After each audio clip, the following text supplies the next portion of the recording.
Gusto ko lang ipapakita sa inyo guys ang wiring ng stop-start connection sa control connection sa Pakistani at saka sa Indiano.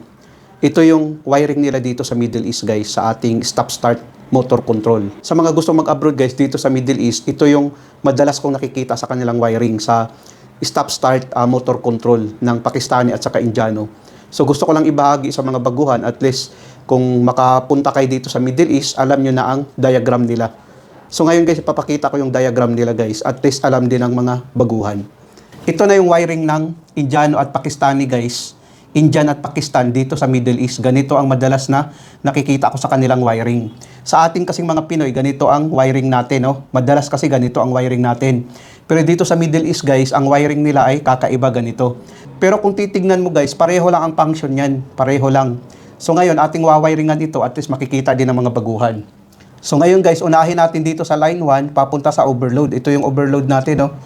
Ito naman yung magnetic contactor natin. Ibig sabihin, galing dito sa circuit breaker natin sa line 1, papunta sa overload na 95. Ibig sabihin, galing dito, papunta ngayon dito. Ang kasunod naman guys, papunta ngayon sa switch natin. No? Ito na yung start switch natin. Mali open ito guys, no? Momentary push button.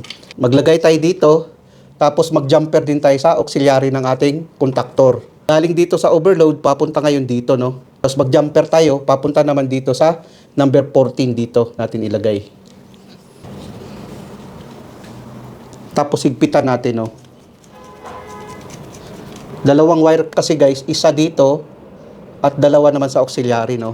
Itong isa dito guys, ilagay natin sa overload natin, no? Sa 96 dito, no? 96. Normally close kasi ito guys, no? Overload natin. Tapos itong isa naman, ilagay natin sa number 14. Normally open, no? Dito natin ilagay. Tapos maglagay din tayo dito, no? Dalawa din. Papunta dito at saka papunta din dito, no? Bali dalawang linya din siya. Ibig sabihin, galing dito mag-jumper tayo. Tapos yung isa naman papunta sa number 13. Mag-jumper tayo dito, no? Mayroon tayong jumper, oh. Itong jumper na ito. Tapos papunta naman sa number 13. Bali dalawang cable, no? Tapos higpitan natin, guys. Tapos ito naman, guys, ilagay natin sa number 13. Dito natin ilagay. Sa normally open, no? Normally open. Tapos lusot dito sa kabila, no? Sa stop button natin, papunta sa A1 ng ating magnetic contactor. So, ibig sabihin, galing dito, papunta ngayon dito.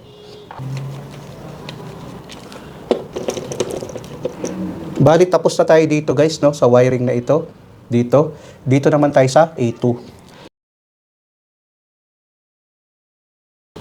Ang kasunod naman, guys, sa A2 ng ating magnetic contactor, no? Papunta sa line 2. Ibig sabihin, galing dito, papunta ngayon dito. Dapat, guys, nakapatay yung circuit breaker natin bago tayo gagawa ng actual wiring para hindi tayo makuryente.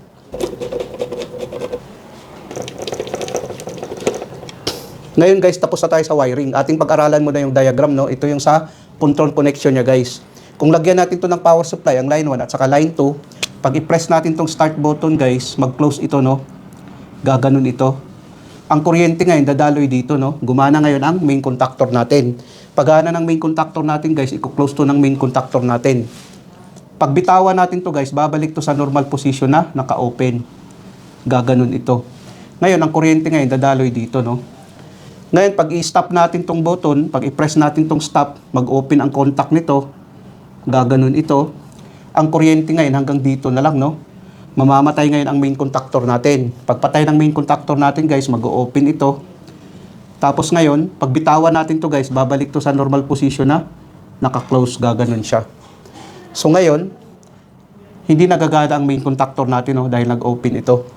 Ngayon, pag gumana naman ito guys, tapos mag-trip, mamamatay din ang main contactor natin. Ganun ang function niya guys. Ngayon, ipapakita ko sa inyo ang function niya. Ito kasi yung sa Indiano at Pakistani, ang wiring nila dito sa Middle East. Ito kasi sa atin yung sa Pinoy, no? Pinoy kasi itong wiring natin. Madalas kasi na common wiring natin ay ganito.